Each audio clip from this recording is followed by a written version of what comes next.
এই সমাজসেবী একাধারে সাংবাদিক হিসেবে নিজেকে প্রতিষ্ঠিত করেছেন কামাল খান। কামাল খান সিলেটের গোলাপগঞ্জ উপজেলার ফুলবাড়ি পূর্বপাড়া গ্রামের বাসিন্দা। কামাল খান একসময় গোলাপগঞ্জ বাজারে ব্যবসা করতেন। ব্যবসার পাশাপাশি তিনি নিজেকে সামাজিক কাজে সম্পৃক্ত রাখতেন। সিনিয়র এবং জুনিয়র সবাইকে প্রথমে আসসালামু আলাইকুম রহমতুল্লাহি বারাকাতুহ।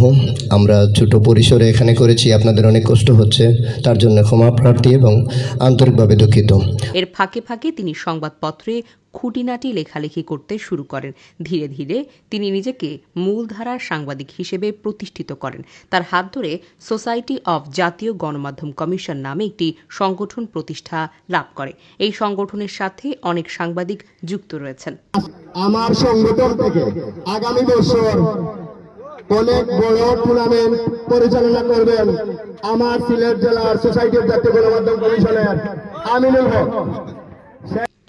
সোসাইটি অব জাতীয় গণমাধ্যম কমিশনের আন্তর্জাতিক বিষয়ক সম্পাদক হন কামাল খান। তিনি ঢাকা প্রেস ক্লাবের সদস্য হিসেবে রয়েছেন। দেশের প্রথম সারির বেশ কয়েকটি পত্রিকার সাথে যুক্ত ছিলেন তিনি। দেশের বিভিন্ন ঊর্ধ্বতন কর্মকর্তার সাথে তার রয়েছে সখ্যতা। কামাল খান সমাজের গরিব অসহায় মানুষদের আর্থিক সহযোগিতা করতেন। অসুস্থ রোগীদের ফ্রিতে চিকিৎসা করাতেন তিনি। বন্যায় অসহায় মানুষকে সাহায্য এবং সহযোগিতা করেছেন। ইসলামিক এবং সামাজিক অনুষ্ঠানে নিজেকে সম্পৃক্ত রাখতেন। তিনি মানুষের সকল ধরনের সমস্যায় এগিয়ে আসতেন। মানুষের হয়রানি হয় এমন কাজ তিনি দ্রুত সময়ে করে দিতেন। সাংবাদিক হিসেবে সত্যকে তুলে ধরতে গিয়ে একাধিক সময় হামলা এবং মামলার হুমকি পেতে হয়েছে তাকে, কিন্তু কোনো কিছুর তোয়াক্কা করেননি তিনি। গোলাপগঞ্জ মডেল থানার সাবেক ওসি রফিকুল ইসলাম শ্রাবণ সহ 5 পুলিশ কর্মকর্তার বিরুদ্ধে তিনি সংবাদ প্রকাশ করেন। সংবাদ প্রকাশের পর তাকে পুলিশ আওয়ামী লীগের নেতাকর্মীদের নিয়ে অনেক হুমকি দিয়েছে। তার অবর্তমানে অনেকটা একাকিত্ব বোধ করেন তার সহকর্মীরা। তাদের সাথে কথা হলে তারা জানান, সে অনেক গণমাধ্যম কর্মীগড়া কারিগর অনেক কাজ করেছি সংগঠনের, তার সাথে মানুষের বাহ হাততালি পেয়েছি। আজ চোখের জল ধরে সে বিদেশের মাটিতে যাওয়ার পরে এই সংগঠনের কাজ করে যাচ্ছি,